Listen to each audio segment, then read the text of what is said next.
Hello everyone, and welcome to another episode of Daily Gwei Refuel, where we recap the latest news in the Ethereum ecosystem. I'm your host, Anthony Sassano, and it's the 16th of December, 2022.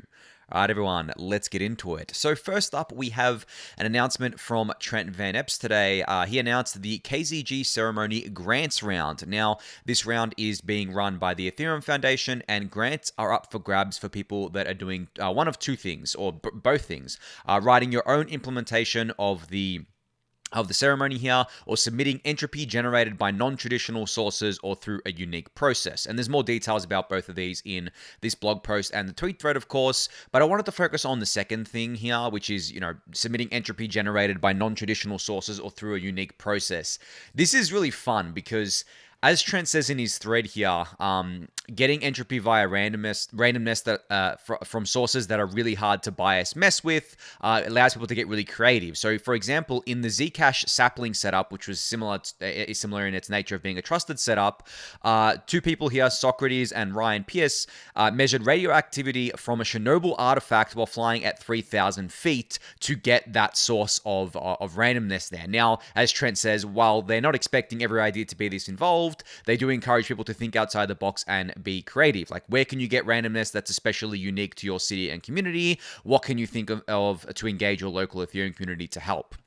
And I think this is cool because not only is it, providing grants for this sorts of stuff to happen, it's also making the KZG ceremony more socially hardened. Now, I've talked about how this ceremony only relies on one honest participant for it to actually work. So if you're a participant in it and you trust yourself, then you can trust that the ceremony was completed properly, right? But the social proof is also very powerful because it means that even people who don't participate in it can have relative trust in the system as well, that it was generated using, really random data, right? And you can get as random as you want here. You can get this source of randomness from basically anywhere. I mean, Cloudflare famously has a wall of lava lamps with cameras pointed at it that they generate randomness from. Now, I don't know if they still use that, but they were using that in a production setting. And essentially, the way it would work is that they'd take inputs from the lava lamps and then they would do something with it, right? But because the lava lamps are always random, you can't really predict where they're going to go next. They have a wall of them, and that's their source of kind of entropy. That's their source of randomness, right? So when you think about it like that, you can think outside the box and come up with basically any source of randomness that you want, and you can do it locally in your city. You can go somewhere where you think you can get something that's completely random that no one's going to able to replicate, or it's going to be incredibly difficult for them to replicate, and go from there, right? So I think it's just a really fun way to get people involved with the KZG ceremony, but also add that social proof that's very, very important for things like this. But as I said, you can read Trent's thread here and also the blog post for more information on this. I will link both in the YouTube description below. And just a heads up, there is a deadline of January 31st, so you have about 6 weeks from today to get your applications in here. All right, so Otterscan, a new version has been released. So Otterscan has become a merged explorer. This release introduces the optional beacon chain integration. Now, for those of you who don't know, Otterscan is an open source Ethereum block explorer that you can use locally with your own nodes, whether they be execution layer node or a consensus layer node, and also validators. So yeah, this is an alternative to other block explorers like Etherscan, where essentially you get to use your own data produced by your own node, rather than relying on third parties here. And I believe it also works with archive nodes, not just full nodes as well here. So you can actually get like historical balances and things like that. But this is great. And this is awesome to see that they're still actively working on Otterscan and it's getting updates, because I think that if you want to go like above and beyond being like a fully self-sovereign Ethereum user, and I've talked about this a lot, but being a fully self-sovereign Ethereum user means running your own full node, right? Connecting your wallet to that to use it as an RPC, maybe even becoming a validator, right? It's not strictly necessary to be a validator on the network, but I guess like if you want to go above and beyond, right? And then you can do these other things which may seem like something of a soft, requirement, but like running your own block explorer gives you even better guarantees here, because you have the data. All these Otterscan is doing is interpreting the data from your full node for you in a human readable format. And then obviously, as I've said before, you can go even further and run your own front ends, right? Or build your own front ends. So you don't even have to trust someone else's code. That's the amazing thing about the Ethereum ecosystem, is that you have all the tools available to you if you're willing to put in the work to become a fully self-sovereign Ethereum user. And as I just said, it does require putting in the work. I mean, I've been setting up my new solo staking box on Linux recently, and I haven't set up solo staking on Linux before. I have been using Windows, funny enough, since Genesis, and I've just been adding validators because that's what I was used to, but I would rather use Linux because it's better for this sort of stuff. So on my new staking box for a lot of today, I've been setting that up, and I've been following different guides online. Shout out to the ETHstaker guides written by Remy Roy and Summer ESAT for his guides on Medium. I've been using those just to make sure that I follow the right process with Linux, and there's a lot to learn, don't get me wrong, right? And there are other services you can use like DAppNode, but me being me, I wanted to use I wanted to just do it all on my own staking box without using a third-party service. But there's nothing wrong with DAppNode or other services like Sedge from Nethermind that I've talked about before.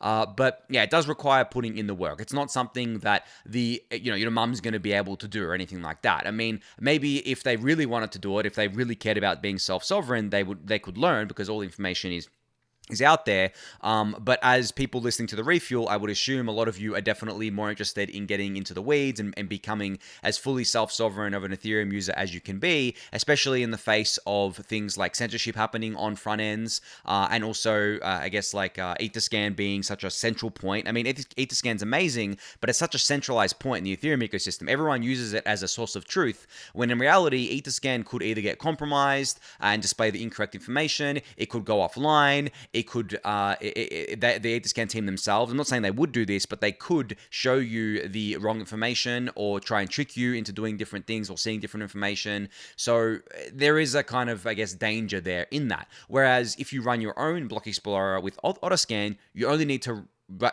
trust yourself. You don't need to trust anyone else, right? And if you run it with your own full node, of course, then you're just trusting yourself, which is the whole point. I mean, this is why we built Ethereum. This is why Ethereum is so limited as well at layer 1, because we want to keep it to a point where people can actually run a full node on consumer grade hardware or even low powered hardware like a Raspberry Pi. But yeah, I've talked about all that before, but great to see this update from Otterscan here.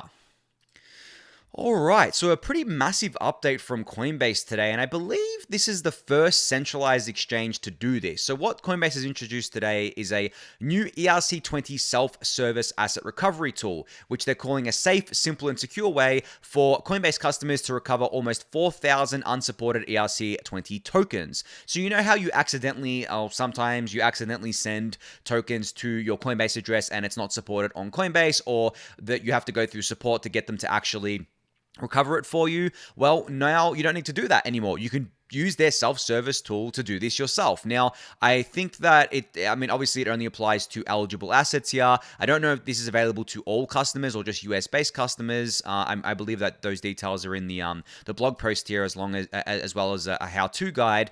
But this is really, really cool because, as I said, I believe this is the first time a centralized exchange has done this. Correct me if I'm wrong in the comments. I mean, I don't really use too many centralized exchanges, so I don't really have the lay of the land there. But as far as I know, this is definitely a first. And it's amazing that Coinbase is, I guess, doubling down on user sovereignty here. They've been doing a lot of great stuff with their Coinbase wallet. They're now doing this self-service thing where you can basically, you don't need, if you accidentally send, I guess, the asset to the wrong address on Coinbase, you can get this back yourself without having to go through support. And it's not just for self-sovereignty. It's more the fact of the matter is you'd probably be waiting lots and lots of months to get it back if going through support. And this obviously takes a lot of a load off the support people by having this tool. And the funny thing is, Coinbase wouldn't have developed this tool if they weren't seeing a lot of complaints about this to their support pipeline. Normally with customer support, you will look at the amount of tickets coming in and you will correlate it and you'll be like, okay, well, what can we do to actually automate this so that users don't have to ticket us? Because obviously getting a human involved is time consuming. Humans are really expensive. Support staff, you have to hire a lot of them. especially if you have a lot of users. So the scalable approach is to build a tool that users can use on their own and make sure that it's easy enough for them to be able to use. So huge kudos to Coinbase for doing this. As I said, this is something that affects a lot of users. I have done this before, like not lately, but I have actually done this before in the earlier days when I was just getting started with crypto. It is an easy mistake to make for people. I remember the stupidest mistake I made was early 2017. I was participating in my first ICO and I gave them, I sent ETH to it using my Poloniex address, and then the tokens were sent to Poloniex, and they didn't support that token. And then I went through support trying to get them to give me the tokens that I put my ETH into. I put 5 ETH into this ICO. Back then, it was worth, I think the ICO was when ETH was like $50. It was like $250, right? So obviously not a huge thing, but as ETH kept going up in 2017, I was like, I really want these tokens so I can at least get something back. But I never got them back. Poloniex, as you guys know, kind of went under or sold to Justin Sun, and they were inundated with support requests because they were actually the main exchange in 2017 until Binance came along to trade, I guess, like quote unquote altcoins. So yeah, I mean, people do this all the time. They send it to the wrong address, and having a tool that like what Coinbase has introduced is critically important, and I just wanted to give a huge kudos to Coinbase here. All right, a couple of Optimism updates from today. So they've announced something that is coming soon, which is the Optimist NFT, a customizable profile picture that can represent user identity across the Optimism ecosystem. And you can see a few examples here of what this could potentially look like. And they continue by saying, at present, the Optimist NFT is in beta, and only people voting in the Retro Public Goods Funding Round 2 are eligible to mint. But in Q1 2023, minting will be open to include a much broader set of optimists based on participation in the Optimism Collective. The Optimist NFT is one of the first use cases of the attestation station, a permissionless primitive which anyone is able to read, add to, and build on top of. It provides qualitative attestations about community actors, creating invaluable data library for the ecosystem. So basically what Optimism is building here, if you really dig under the surface, which is what Flipside did in their thread, and I'll link Flipside's thread as well, is that they're building a on-chain reputation system here using NFTs, which I've talked about before as being a major use case of NFTs. And if anyone's going to execute on it, it's going to be the Optimism ecosystem, because I believe both Optimism and Arbitrum have been going, and targeting NFT related stuff. But at least right now, Optimism is definitely trying to integrate NFTs into their governance framework, and then extending beyond that and making kind of like social proofs and reputation systems around that as well. I'm sure Arbitrum has plans for this too, but Optimism definitely is the leader on that front right now.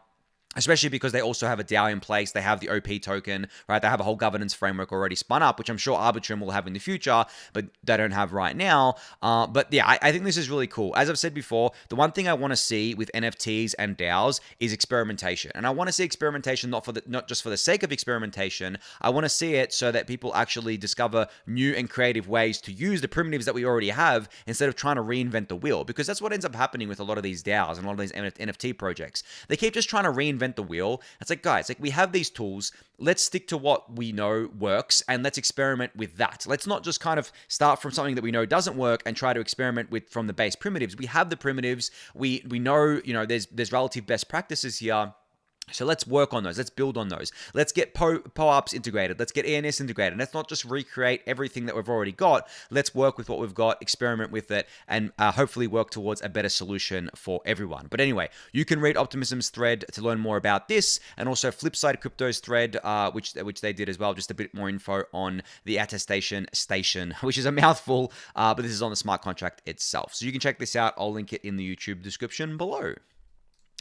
All right, so Liam, who works in community and marketing at Scroll, put together a thread today about a list of comprehensive educational resources to help you get up to speed on how Scroll will transform into Ethereum's most community-centric, EVM-compatible ZK EVM. And this is basically going through a lot of the resources that I've talked about on the Refuel before, but in a nice put-together thread here, which of course I'll link in the YouTube description below. But I really like how all of these different layer 2s are taking different approaches to things. So this is the first time I've seen a layer 2 say they want to be, Ethereum's most community-centric ZK EVM.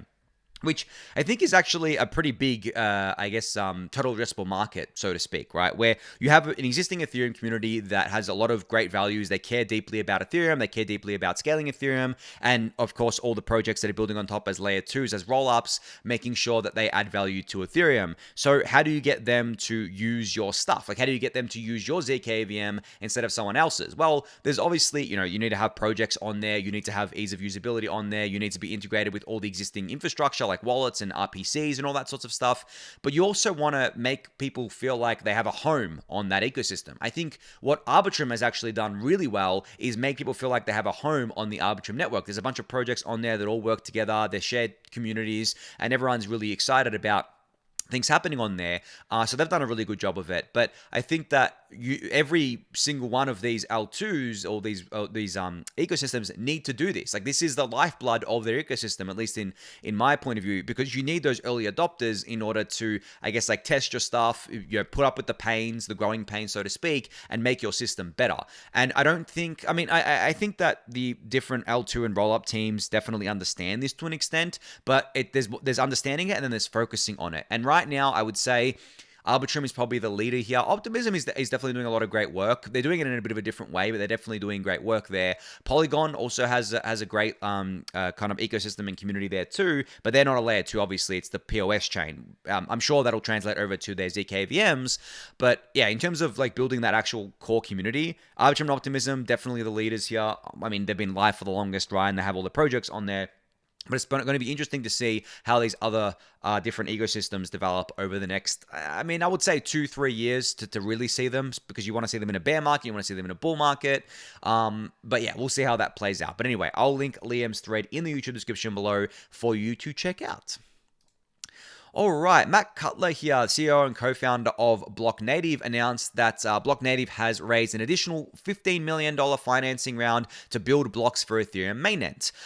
So just a disclosure here, I am an advisor to Blocknative, but yeah, they're doing a lot of great work and have been doing a lot of great work for a long time now in the Ethereum ecosystem. For those of you who don't know what Blocknative is, well, they've traditionally been a kind of real-time mempool monitoring platform for the EVM-based ecosystem. So on Ethereum, on Polygon, on Gnosis chain, and some other chains out there. And they also run a relayer, the Blocknative relayer, which I've talked about before. It is unfortunately a censoring relayer, but I don't expect it not to be, considering that Blocknative is based in the US and they unfortunately have to follow along with what their lawyers tell them. I'm sure their lawyers have said to them the same thing that Flashbots' lawyers said to them, like, you can't run a non-censoring relayer, it is what it is. But regardless of that, Blocknative is taking more involved participation in block building. That seems to be the thing that they're going to be targeting as part of like a core business proposition or core business offering for their business here.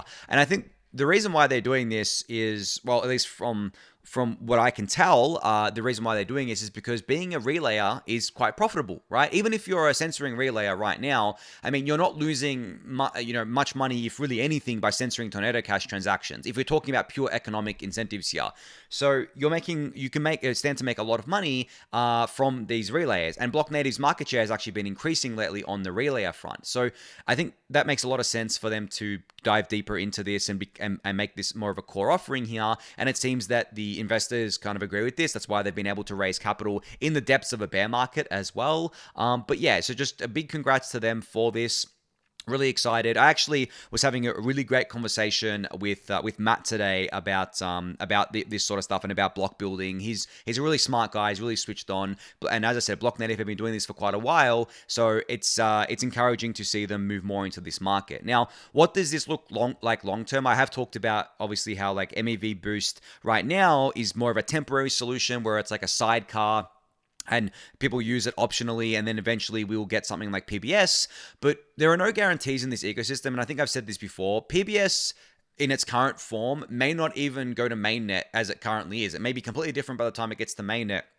it may not ever be even be integrated, because there is another path where PBS isn't actually even needed, and that path is essentially the block builder environment or the relay environment with MEV boost becoming so distributed, so decentralized, so resilient that it's actually better than PBS and CR list. And this is something that I was talking to Matt about today, and this actually got me thinking. I hadn't really thought about this alternative path that I guess like the MEV censorship resistant ecosystem could take. So, and it's actually better like this too when you think about it, because we don't have to just rely on this holy grail of PBS and CR lists. We also have what we know works right now, which is MEV boost with relayers. And we know it works because even though there are censoring relays, there are also non-censoring ones. And there's been more non-censoring ones spun up than censoring ones over the last few months. There have been improvements like MinBid that have come along. There have been improvements like open sourcing the building infrastructure, the relay infrastructure, so other people can build better relayers and better builders. So it's kind of this trade-off of, do we enshrine MEV boost into the protocol through PBS and CR lists, or do we let I guess like ecosystem of diverse, distributed, and decentralized relayers develop and just just basically rely on that instead of enshrining it in the protocol?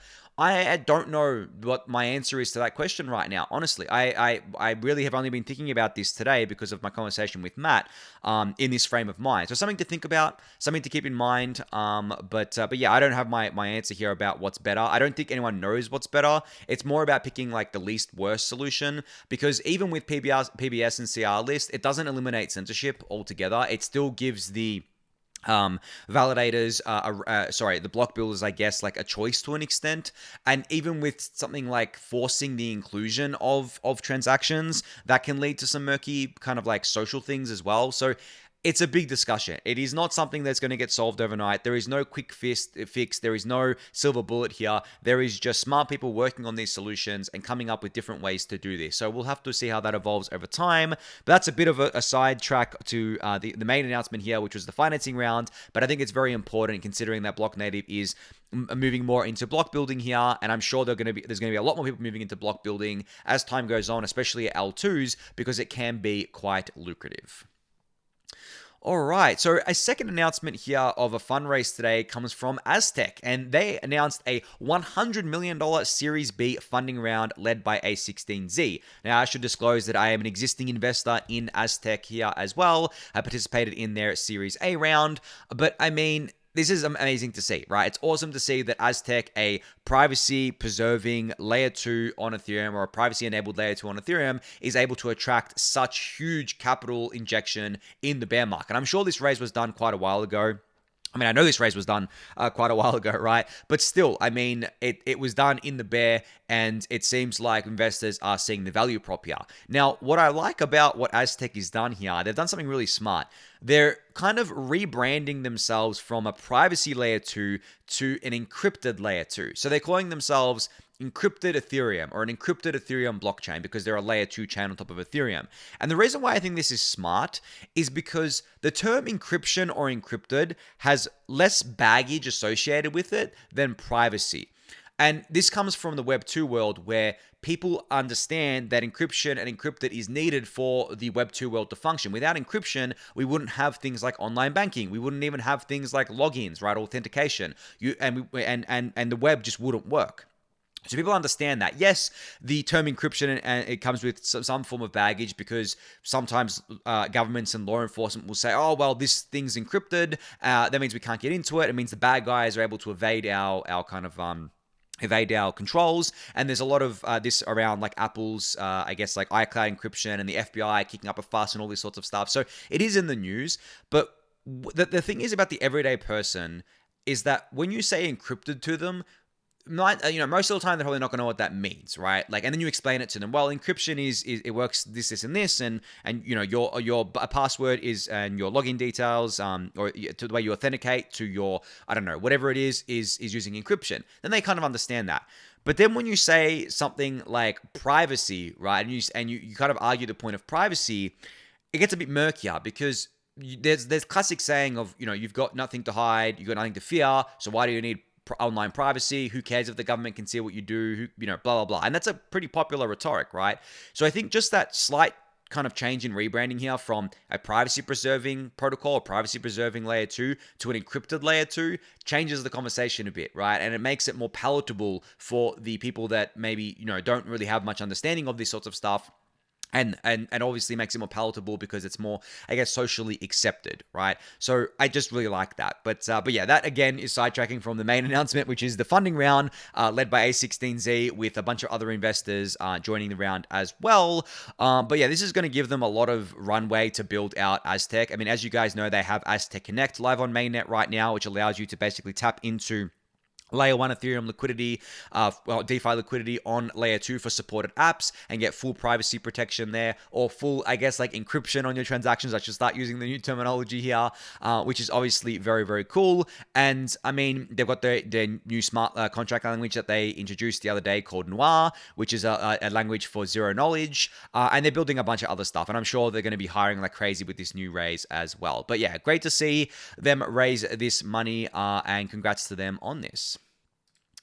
All right, so, oh man, it's funny, I gotta disclose again that I'm an investor in this project, and even the next thing I'm gonna talk about. I didn't realize I'm talking about all the projects that I'm invested in today, but it's because they all have major announcements. So this project, Phi, announced that they're live on mainnet today, and as I said, I am an investor in this project. So basically, it is live on the Polygon POS mainnet, and what is Phi? Phi, right?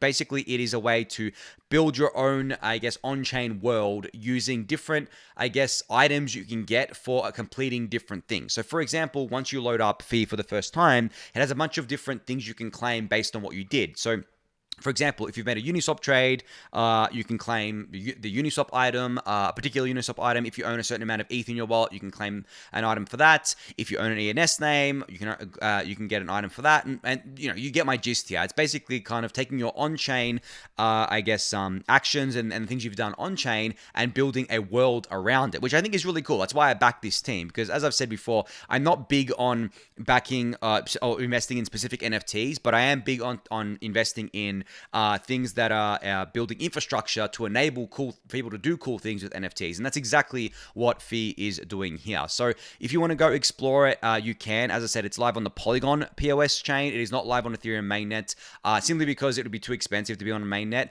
I'm hoping that they eventually deploy this to layer 2 as well, or at least I guess like migrate it to layer 2s when it's ready here, but for now you can play with it on Polygon. I'll link this in the YouTube description below for you to go play around with. I've already played around with it a bit. It's quite fun.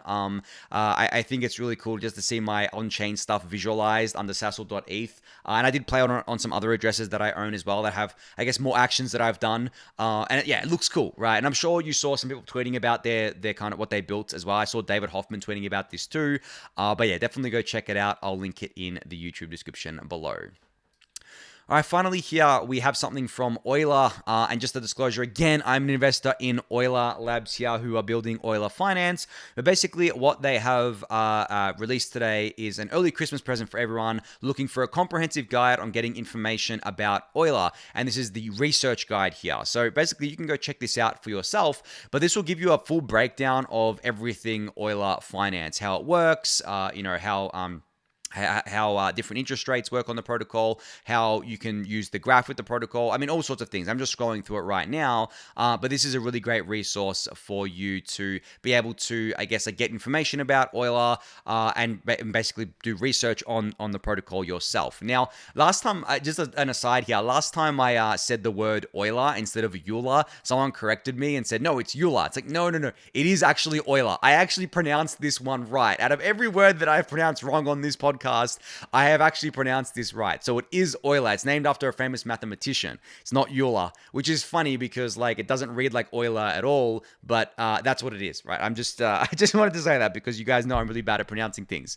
But yeah, you can check out Euler's research post. I'll link it in the YouTube description below. But yeah, I think that's going to be it for today. So thank you everyone for listening and watching. Be sure to subscribe to the channel if you haven't yet. Give that video a thumbs up, subscribe to the newsletter, join the Discord channel, and I'll catch you all next week. Thanks, everyone.